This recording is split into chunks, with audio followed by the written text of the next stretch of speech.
Hello beer tubers and welcome to another beer review with me, Peter, the Master of Puppets. Today looking at the last beer that I got from Nathaniel over in Albuquerque, New Mexico. So thanks a ton, Nathaniel. This is going to be real fun to try. Another La Cumbre beer, and that's you guys. I loved La Cumbre back in the day. I still love what they do. Their new hazies were really good. Clarity was fucking dope. So this is quite a step back and quite a different beer compared to that. But this is their new summer release, the La Cumbre Zuzax Ale. So this is a Kölsch. You heard it right, a Kölsch. Kölsch is not something you see around very often. I feel like often when you see Kölsch at craft breweries, it's usually like a tap-only thing. So you go to a craft brewery and they have a set of different beers and oh, they have a Kölsch. And yeah, it's quite rare. So it will be fun to see how they nail that. This is the Zuzax Ale, as I said. It's 4.6% alcohol. And you know, the style Kölsch is not something you come around a lot, as I said. And it's from Cologne in Germany, when the whole, it's actually an ale, but very much made like a lager. So it's warm fermented with top fermenting yeast, but it's also cold conditioned, lagered, like you would a lager.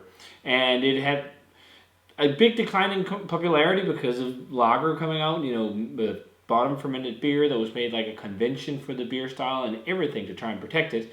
And in Europe, you can't actually brew a Kölsch. Well, you can, but you can't call it Kölsch on the label. It has to say like this, like Zuzax Ale. And then you can explain to people it's a Kölsch style beer. You can't call it La Cumbre Kölsch or, I don't know, H.P. Lovecraft Brewing Kölsch. Whatever. You can't do that unless you're from Cologne in Germany. So that's like one of the rules. And I've never been, but apparently it's really fun when you're sitting there. Like there's a little coaster. If you don't put that on top of your glass, whenever it's empty, they're just going to keep filling it up at the bars there. So one day we'll go there as well to check that out. But this Kölsch here, and again, it's not a style I'm too well versed in. As far as I remember, it's kind of like a slightly more estery lager, pretty much, because they've over the years tried to emulate the lager a bit. In terms of the popularity and all that of that originally, so it's like something in between like super light golden ale and a lager. So, but we'll find out here in a minute how this is. So pin bright yellow color. Also, Kölsch has to be clear. This is slightly hazy, but that's because of chill haze. I'm pretty sure. There's also like Weiss, or is it Weiss? Something like a Kölsch Weiss or Kölsch Weiss, which is cloudy Kölsch. So. But yeah, it looks nice. Pin bright yellow. It is definitely just chill haze because looking to the side, I can see straight through it. White head on it. Let's check out the aroma.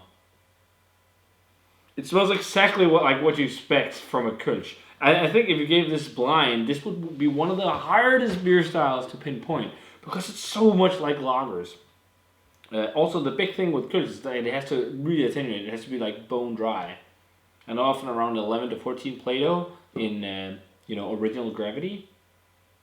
But yeah, it's like very citric and floral. I'm getting loads of elderflower and like limey, maybe more lemony notes. It has like that hedgerow kind of floral thing. It smells like German noble hops. I'm hoping they use that. It's because it's got like something like a Mittelfrüh or something like that, like Hallertau Mittelfrüh aroma because of that like floral thing, or maybe even Tettnang. But it smells quite nice. Yeah, and I love that elderflower thing. And there is a little bit of a light ester, and it's just like a sweet, generic bright fruit. It's not a lot, but it's definitely there. But it smells nice. It smells like a proper summer beer. Let's give it a taste, guys. Cheers, and thanks, Nathaniel.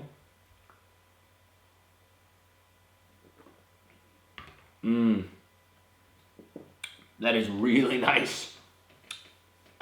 I think if you gave this to most people would be like, yeah, it's kind of like a lager. But when you start to appreciate styles like this a whole lot more, man, it just hits the spot. It's never going to be mind-blowing beer, but I'm just really gravitating once in a while. At least, like, I still love all the other stuff, but like the stuff I drink after work or just have a cold one on the weekend would be stuff like this and not mind-blowing IPAs. That's more for like to sit and geek out about, really, for me. It's gotten to that point. Like I could see myself being trying more Kölsch actually, just with this first sip here because I haven't had this in a while. But I think that's also why I got so into lagers lately, is because the simpler beer, just sitting, chilling, drinking some.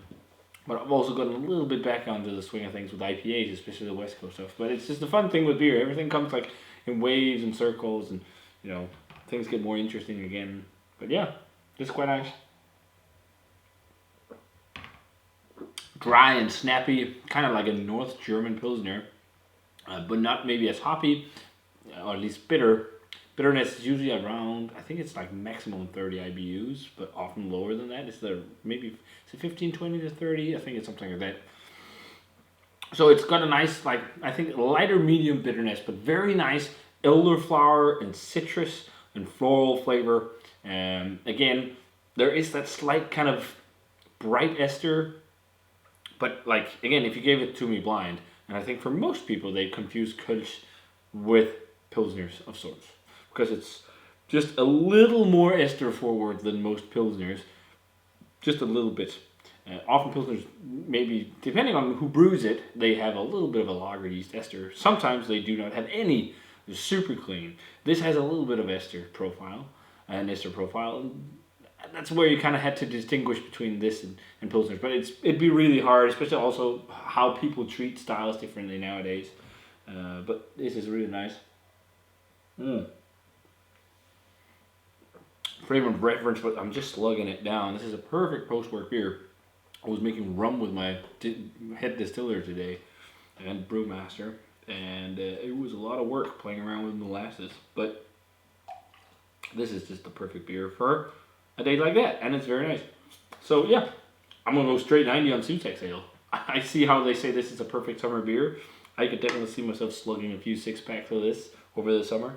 It's very, very nice. So if you guys are in New Mexico, you could check this out. I don't know, where else, but it will be fun to see if people will start playing around with this style as well, because now people are starting to play around with Pilsners and whatnot. So maybe Kölsch will also be a thing that other people or other breweries will play around with too in the future. Who knows? We'll see. But if you guys had a chance to try these Zuzax Ale from the Cumbre, let me know what you thought of it. As always, subscribe. Check out the Facebook fan page and Twitter and Instagram. Give us a thumbs up if you enjoyed it. And thanks a ton to Nathaniel for the beer. Remember to also ring the bell on the video somewhere so you get a notification of future videos. And I'm going to say cheers and delicious, refreshing summer beer. And see you guys in another beer review.